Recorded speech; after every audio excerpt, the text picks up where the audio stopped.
but I spent 25 years in the gay capital of Britain as a chaplain in a university, and trying to square the circle of how you deal with a lot of gay people and show them the love of God and invite them to experience the acceptance of God. And this is difficult because one of the, sorry, this is another brackets, but I'll come to the end of the sentence. No, Gavin, you could take us on a journey. So there is an element in the conscience of the gay community which knows that something is wrong, and that there's a very powerful self-inflicted critique in the mind of gay people, which is why they're constantly making a plea for acceptance as a way of trying to sort of psychotherapeutically deal with this sharp pangs of conscience and distress that they feel. But the balance is always to say to them, but you are loved, you are acceptable, you are welcome. And then, but there's got to be this, but there's going to be a change. And one of the very wise things I thought Pope Francis said to somebody who was working as a Catholic in a Jesuit, who was working in a university situation, was, don't load them with burdens that they can't bear too early on in their attraction to Christ. Now, I remember as a heterosexual, this happened to me. I remember when I was attended university mission and became an evangelical Christian, I had a little voice whispering in my ear, you know that Christians have all things in common. You're going to have to let other people play your flute. Now, I was a flautist, and not a bad one. My flute was my most precious possession. I now look back and say, okay, well, that was evil temptation, distorting a truth. The truth is Christians are invited to have things in common. But I wasn't going to have to give away my flute to any idiot to play just because I loved Jesus and come into the church. And in the same way, not everyone manages the level of chastity and holiness and continence that are the end goal of being a Christian. And so there's something very wise to say, look, come as you are. Yeah. And then ask the Holy Spirit for help. Because if you don't come as you are, you won't come at all. Now, the trouble was, this wasn't amplified in the conversation. So you could have taken any of the things that he said, and they would have been fuel to the whole progressive agenda. But the problem is that amongst some of the wise and kind and caring things that Pope Francis says, there are some chaotic and ambiguous things. And the problem is, in the present contested context, those become really difficult, and they become weaponized effectively by people whose motives are different. So my wife has one of her very close friends is a man with same-sex attraction. I would never come to him and tell him, you need to stop this, right? You would, in practical application, you really would never say that. You want to try to draw him into the beauty of it, and then say, look, this is, God calls all of us, and over time, he is right in that aspect where you don't want to just tell somebody you can't come in until you get this out. Because I think there's so many men, straight men, who look at things on the internet that think they can't come to mass because they have this vice in their lives. They don't realize that, hey, this is going to be something where you're in the confessional for a long time trying to get rid of before you get the holiness for it. Gavin, the last time we got you on, we never asked you this. You actually were like a supporter of some of those things earlier on when you were Anglican, right? Like you were, and we wanted to ask you how you kind of got away from that ideology a little bit. I'm going to shock some of you. So this is a moment. Here's a trigger warning. If you're remotely sensitive, you don't want to listen to what's coming next. So two things happened to me to make me change the faith for evangelistic reasons. So one was that I'd met and fallen in love with Carl Gustav Jung. I'll try and keep this as brief as possible because I could go on for a long time. I became a senior lecturer in the psychology of religion. I'd done some postgraduate work in psychology with the Jesuits at London University. And Carl Gustav Jung was a great discovery because, as an antidote to Sigmund Freud, he was pure gold. One of the things that he did was to say that in the whole psychotherapeutic process, religion was enormously important. And he recognized the importance of the feminine, and particularly of Mary. And so as an ally in the fight against Freud, who was predominant in European intellectual and social culture until the 1990s, Carl Gustav Jung was great. But as with so many things, what is good as a remedial help is bad as a final solution. And one of the things that Jung did that was very bad indeed, and he's the father, effectively, of the whole sort of sliding scale of relativism, of light and shadow, the abolition of absolute moral values. And he, indeed, he, most importantly, he hides evil and presents it as a kind of, as the notion of the shadow, which was one of the things I was least comfortable with, and got me out of ways of getting me out. But so two things happened. As I became a Jungian, the whole notion of a shadow side of your personality, rather than temptation and evil, is an excellent context to deal with sexuality, because then it simply means that whatever's down there, well, you accept it, you embrace it, and then somehow in the psychotherapeutic spiritual process it comes good. But that's if Jung is right, and he's not right. Yeah. However, if he is right, it's a great charter for people with confused sexualities. And one of the things I had to do, since a lot of gay people went to the University of where I was chaplain on the South Coast, so we had far more homosexuality as part of the culture than anywhere else. I had to find a way of making the gospel accessible to people who were aggressively gay and aggressively anti-Christian. And one of the ways of doing that was to do effectively what Pope Francis is doing, toto, toto, toto. Everyone is welcome. You're all welcome. Come as you are. God loves you. And then there are a whole load of special pleadings you can make to say, that lesbians are on the whole refugees from aggressive male sexuality. Why should they not have somewhere where can they recover from being abused by their uncles when they were children? Look at the virtues that women bring to the whole healing, therapeutic, and spiritual process. Lesbianism becomes easily presented as something quite glorious. But the two things that broke me out of this was, first of all, my suspicion that I'd become heterodox in my choosing Jungian spirituality. Well, just in brackets, earlier on in my life, I had, particularly when I was converted, I'd experienced the devil and very serious demonic oppression. But I didn't recognize it always for what it was. But in order to kick me, I think, on this journey, I had two very profound experiences of demonic oppression. And I had a good friend who was a Catholic diocesan exorcist in England, and he introduced me to Our Lady and to the Rosary. And when I began to pray the Rosary and to come close to Our Lady, it was a very serious transitional moment from moving away from Jung back into traditional Christian spirituality and dealing with the struggle between good and evil, rather than the whole narrative of wholeness and psychotherapy. So that was the first thing. At that time, this is the trigger bit. You may not want to listen to hear this, but I had two pastoral encounters which just changed everything. So the first one was that there was a really lovely lesbian postgraduate student, very, very clever woman with a PhD in maths, and her life had been saved by a sermon one day. I remember her taking me into the kitchen one day to wash up after lunch. I'd been considering closing the chaplaincy down, because effectively a lot of other people went into one of the student churches in town, and we had between 1 and 3 dozen people. It wasn't very many. The question, and our numbers were getting slighter. And I was saying to people, maybe I should release you to go to these big, powerful student churches in town, and by keeping you here, I'm depriving you of something. And she said, come and wash up with me. And so we washed up, and she rolled up her sleeves, and I could see that her upper arms were scarred to pieces. She'd obviously had a very dreadful history of self-harming. And I said to her, I didn't know your arms were like this. I guess when you rolled up your sleeves, you intended me to see it. She said, yes. And what you didn't know either was that one day, as an undergraduate, I was determined to take my own life. I was in a great deal of distress. I wasn't sure if I believed in God.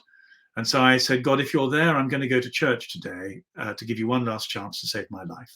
So I came into your chaplaincy service. You said something about Jesus in the sermon, and I decided not to take my life. And here I am. This is very moving and really powerful. And so she said, is it worth one life to keep the doors of this chapel open on Sundays?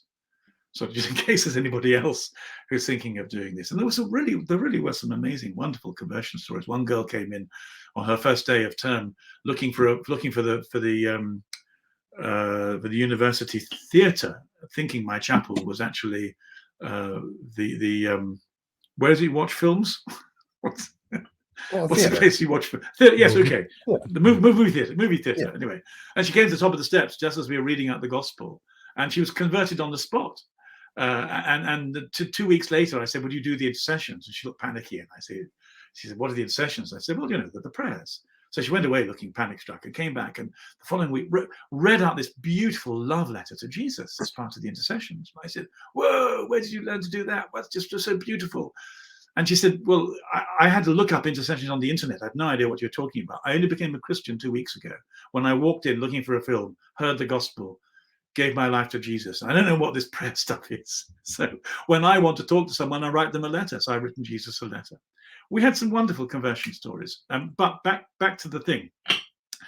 I trusted this woman with the scarred arms, who'd been greatly. She was very clever, and I'd come across some Scandinavian research that suggested that lesbians were about 7 times as violent as other couples, and I was very surprised by this. And so I said to her, "Look, we were having a conversation. Just help me out with this. This looked like some fairly serious research, and it's Scandinavian. They've been going. It's gay marriage has been they're going there 30 years, but I'm finding this very difficult to believe. Why should lesbians, whom I've been presenting as kind of one of the more ideal ways of people living together, bringing so much emotional intelligence and integrity, etc., etc. Why should lesbians be violent?" And she said, "Oh no, it is true, but we try and keep it out of the media." And I said, "Well, why is it true?" And she said, "Well, because first of all, we have higher standards for the relationship than heterosexual couples do, and therefore we kind of hold each other to a sort of more intense performative expectations. And when we fail, we get very frustrated with each other. And there are 2 other issues. One is we're very, very prone to jealousy. There are no children to keep us in our marriage, and so therefore, we fell in love with each other when we spotted each other's arse in some kind of party. So why shouldn't some other arse come along and what glues us together?" But the last thing she said was, "We don't have a switch that men have. Men have a switch, and 99% of men have it. And rather than lash out and hit somebody, they stop, because unless they choose not to. And there's 1% of men who don't have this switch, and they beat up their women, and they're the cause of domestic violence. And sometimes they kill their partners." But she said, "We women don't have that switch. And when we get very angry and jealous and distressed, we hit each other. And actually, some of us are quite strong and we do each other damage. And if you go into the accident and emergency center of our particular university town on a Friday night, it's full of lesbians who've beaten each other up and done quite a lot of damage to each other." Well, I was astonished at this. And I said, "Well, why don't we know it?" And the answer is, it's not in the interests of the media to present loving women as being the most violent coupling, but it's sociologically true. And also there's a degree of instability amongst lesbians in terms of marriages. I mean, I remember seeing the first gay wedding put on the local newspaper in the university town I was in. It was a Metropolitan Community Church lady pastor. She'd married somebody else, and this was hugely celebrated. And within 2 years, their marriage had disintegrated. Now, as a heterosexual struggling to keep marriage, I'm not going to point the finger at other people who fail. But it happens that actually the failure amongst homosexual relationships in marital terms is far higher than the heterosexual one. So now we have violence and we have instability, and these you have to put these into the way in which you assess gay relationships. But the big thing, but male homosexuality came when there was a guy, we'll just give him this initial P. P was from Eastern Europe, and he was a postgrad, and he was very shy. And he came to see me about not having a girlfriend and being very lonely as his chaplain. And I'm really behaved very badly, and I'm so sorry. I first of all did all the normal pastoral things. And one day, he used to come see me for 3 months. And one day he came back and said, "Gavin, do you think I'm gay?" And I thought, "Why?" "Well, I've met this very nice man. He really likes me a lot. He's the only person showing me any attention at all. And he says I'm gay." And if I was gay, I could have a relationship with him. But do you think I'm gay? So I did this. I'm very sorry. I said, well, who knows what hidden potentialities, blah, blah, blah, blah. I'm so sorry, Lord. So it turns out he decided he was gay, and they had struck a relationship. About 9 months later, he came back and said, I'm having trouble with my relationship, Father. And I said, well, tell me about it. Well, he said, the thing is that it's very well known in this university town amongst committed, exclusive gay men that you're allowed what kind of language can I use on this? Okay, you're allowed 4 free sleepaways every month. Okay, every month. The word begins with F. You're allowed 4 free sleepaways Everybody knows. every month. If you're in a committed, exclusive, permanent relationship. But he said, so my jaw dropped. I didn't know this. I mean, no one had ever told me, a straight person, much involved in musical circles. No one had said this. But he said, my guy wants 8. And I think that's too many. What do you think? So I just said, well, this is new I don't know. Anyway, leave that aside. I immediately went to some of my friends and said, is it the case that if you're in a permanent, exclusive homosexual male relationship in this town, you're allowed 4 free sleepaways a month, no questions asked? And the answer was, yeah, that's the tariff. That is so odd. And so, we in the media presentation of homosexual marriage or relationship was, they're just as good at stability and fidelity as anybody else. But actually, on the street, male sexuality is a real problem. And one of the differences between being married to a woman and married to a man is that almost all women hold you to much higher standards of continence and fidelity. And you're not allowed. You just are not allowed any breaches of it. But it's the case, I'm afraid, that amongst men, they cut each other slack, and they have different standards. And so the level of promiscuity amongst homosexual men is of a very, very different order. And this was my first introduction to it. So now I was faced with, if you like, aspects of disorder amongst both male gay friends and female gay friends. And I then began to say, well, maybe I've got this wrong. Maybe actually traditional Christianity is right. The implications of this are dreadful. But so again, I went to my marvelous exorcist friend, and I said, we were late the meeting was late, and we were standing together, and I said, just give me in 15 minutes the conservative Catholic view of sexuality, just in a nutshell. Just remind me. And we talked a bit about it. And then I essentially took my libertarian, Jungian, therapeutic, everyone's welcome, no questions asked one, which I'd been practicing partly as a form of evangelism and pastoral care. And I took the traditional one, and I held them, if you like, as two filters. And over the next 9 months, in every encounter that I had pastorally, I applied them both. And it became very clear to me that the traditional Catholic one told the truth about the situation, and the one I'd been employing did not tell the truth about it. And this caused me an enormous problem, because I'd been doing gay blessings. I was known. I used to go around universities to LGBTQ plus groups with Christians saying, don't let the fascist bastards get you down. You were the Anglican James Martin, essentially. Gavin, how, like the miracle that has the scales fell from your, this is such a beautiful story you're telling us, because you went from essentially being an activist in favor of this to having your heart circumcised, right?